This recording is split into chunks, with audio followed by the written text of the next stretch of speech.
सभामुख महोदय, म सबभन्दा पहिले नेपाल सरकारले आफ्नो अभिव्यक्ति 3 मिनट भित्रमा राखिदिनु होला। सभामुख महोदय, म केही मिनट बेसी लिन्छु। मैले अघिल्लोचोटि पनि समय माग्दा माग्दै पाएको छैन, सकेसम्म छोटो गर्छु। सभामुख महोदय, सबभन्दा पहिले त अहिले सरकारले मानिसको लेख्न पाउने, बोल्न पाउने अधिकारमाथि जुन हस्तक्षेप गरिराखेको छ र लेखेकै आधारले, बोलेकै आधारले मानिसहरूलाई पुर्जी काट्ने, मुद्दा चलाउने जस्ता काम गरिराखेको छ, त्यसप्रति खेद प्रकट गर्दछु। र सरकारले जुन जङ्गे शासन सञ्चालन गर्न लागिराखेको छ, फेरि पनि चाहिँ म विरोध गर्छु र यस प्रकारको कामबाट सरकार पछाडि हटोस् भन्ने चाहन्छु। त्यसै गरी राष्ट्रिय प्रजातन्त्र पार्टी लगायतका राजनैतिक दलहरूले शान्तिपूर्ण रूपमा प्रदर्शन गरिराखेको बेला प्रदर्शनका एक घटक राजनैतिक दलका नेता कमल थापालाई पक्राउ गरियो। कमल थापालाई पक्राउ गरिएको सम्बन्धमा जान्न, बुझ्न, भेट्न गएका सांसद माननीय दीपक बहादुर सिंहलाई त्यही प्रहरीले नियन्त्रणमा लियो। यो संविधानको मर्म र भावना विपरीत छ र संसदको सभामुख हामी सबैको अभिभावक हो। म सभामुख महोदय मार्फत सम्पूर्ण माननीय सदस्यहरू, राजनैतिक दलहरूलाई जानकारी गराउन चाहन्छु र आग्रह गर्छु, यो प्रकारको खेदजनक र संविधान विपरीतका जुन क्रियाकलापहरू भइराखेको छ, म सबै राजनैतिक दलहरूको फेरि पनि ध्यान आकर्षण गर्न चाहन्छु र म सरकारको यो क्रियाकलापको म भर्त्सना गर्न चाहन्छु। सभामुख महोदय, जहाँसम्म यो 17-18 दिनदेखिको नाटक जो हामीले देखिराखेको छौँ, देशले देखिराखेको छ, र अहिले प्रमुख प्रतिपक्षीय दलको नेताले वीरतापूर्वक आत्मसमर्पण गर्नुभएको जुन सुन्न पाइयो, वीरतापूर्वक बहादुरीका साथ पछाडि हटेको सुन्न पाइयो, यो हुने नै यही थियो। उहाँले भन्नुभयो गणतन्त्रको रक्षाको लागि भन्नुभयो, गणतन्त्रको रक्षाको होइन, लुटतन्त्रको रक्षाको लागि यो समझदारी भएको भन्ने कुरा आम जनताले बुझिराखेका छन्। सभामुख महोदय, देशमा रोजगारी नपाएर अवसरका खोजीमा जाने युवाहरूको भावनाको शोषण गर्दै दैनिक रूपमा भिजिट भिसामा जाने मानिसहरूबाट 50 लाख असुली गरेर माथिल्लो तहसम्म जान्थ्यो भन्ने कुरा विभिन्न तथ्यहरू सार्वजनिक रूपमा आएका छन्। सफ्टवेयरहरूको बारेमा सार्वजनिक रूपमा आएका छन्। त्यो माथिल्लो तह भनेको को? त्यो सहसचिवदेखि माथिको को? मन्त्री नभएर को? यो सरकारका प्रमुखहरू नभएर को? राजनीतिक क्षेत्रको संलग्नता बिना यो तहको भ्रष्टाचार हुन सक्छ? यो कल्पना गरिने विषय हो। यो नैतिकताको विषय मात्र होइन, एउटा मन्त्रीको, गृहमन्त्रीको नैतिकताको विषय मात्र होइन, सिङ्गो देशको इज्जत र प्रतिष्ठासँग सम्बन्धित विषय हो, देशको बेइज्जतीको कुरा हो। त्यसकारण यो विषय गम्भीर रूपमा छानबिनको विषय हो। र अहिले जुन प्रकारको सहमतिको कुरा गरियो, यो एमसिसी पास गर्ने बेलामा पनि यस्तै व्याख्या भएको थियो। एमसिसी पास गर्ने बेलामा यहाँलाई निर्धारण गरिएको समय सकिएको छ। म सक्छु सभामुख महोदय, व्याख्यात्मक टिप्पणी भनेर भनिएको थियो। आज यो व्याख्यात्मक टिप्पणी सुन्न पाइयो। तर म सभामुख महोदय मार्फत भन्न चाहन्छु, यसको छानबिन हुनुपर्छ। गृहमन्त्रीसँग नैतिकता छ भने राजीनामा दिएर यो छानबिनको प्रक्रियालाई सहज बनाउनुपर्छ। अख्तियारलाई छानबिनको लागि हामीले सजिलो बनाउने भनेर भन्ने हो।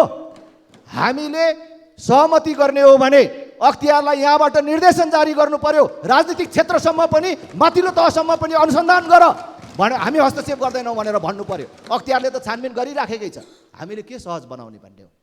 यसको अर्थ राजनीतिक क्षेत्रलाई छुटाउने भने यो केवल अध्यागमनमा मात्र होइन, वैदेशिक रोजगार विभागबाट पनि दैनिक कति लाख उठेर कहाँसम्म पुग्छ भन्ने कुराहरू सार्वजनिक रूपमा आएको छ। देशमा केही राजनीतिक दल र केही नेताहरू मिलेर कुन प्रकारको लुट मचिराखेको छ भन्ने कुरा अब त्योबाट जनता अनभिज्ञ छैन। त्यसकारण सभामुख महोदय, म फेरि पनि आग्रह गर्न चाहन्छु, यो सभामुख महोदयले पहल गर्नुपर्ने विषय हो। सरकारमा नैतिकता भन्ने चिज यदि जीवित थियो भने सरकार आफैले अग्रसर भएर यसलाई सच्याउन हामी पहल कदमी गर्छौँ। यसमा जो छ हामी कारबाहीमा जान तयार छौँ भन्नुपर्ने ठाउँमा प्रमुख प्रतिपक्ष समेत लागेर अहिले जुन प्रकारको सहमति भएको कुरा सुनियो। आज सङ्ख्याको हिसाबले हामी जस्ता पार्टीहरू कम होला।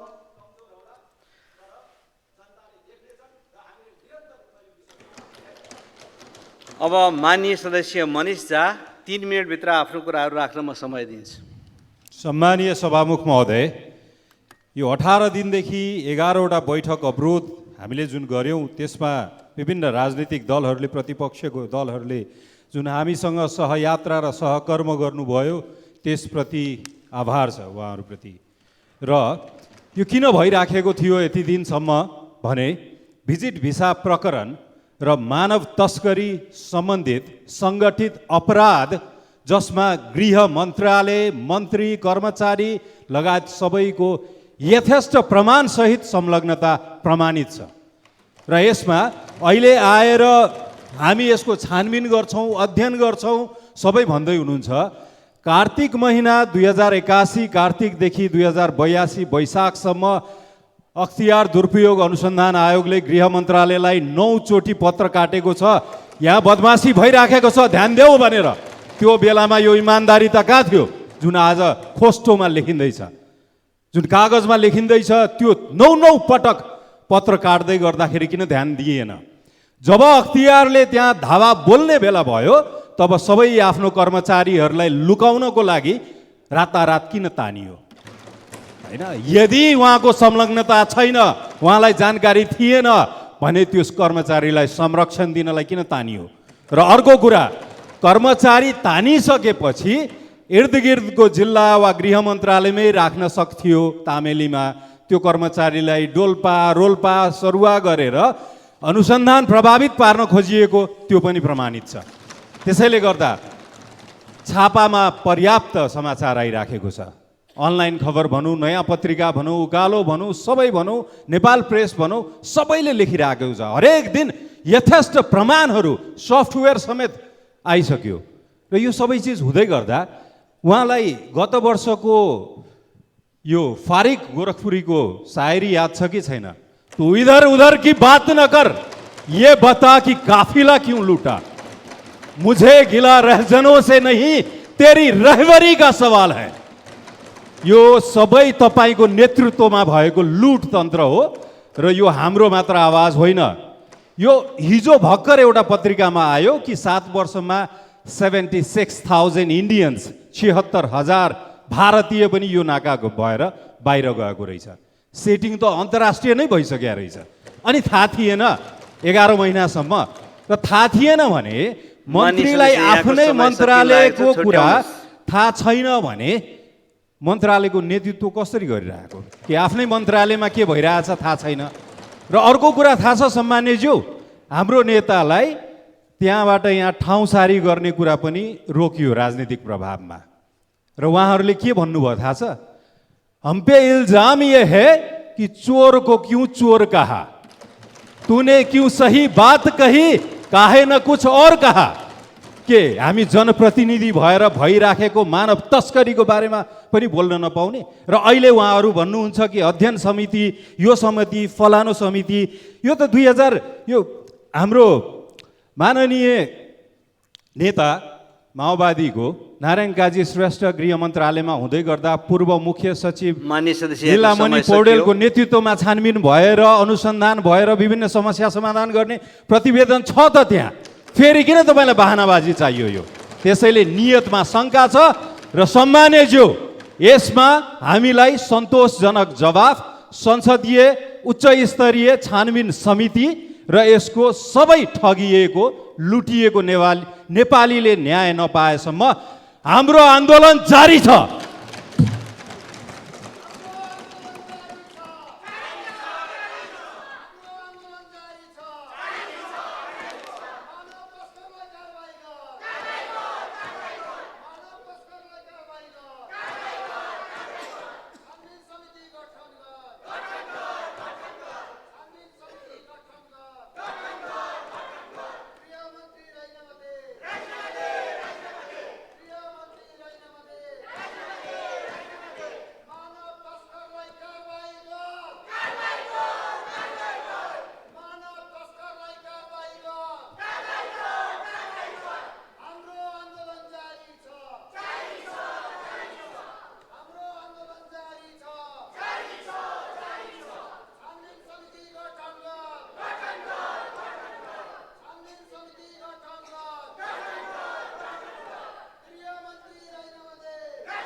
माननीय सदस्यहरू,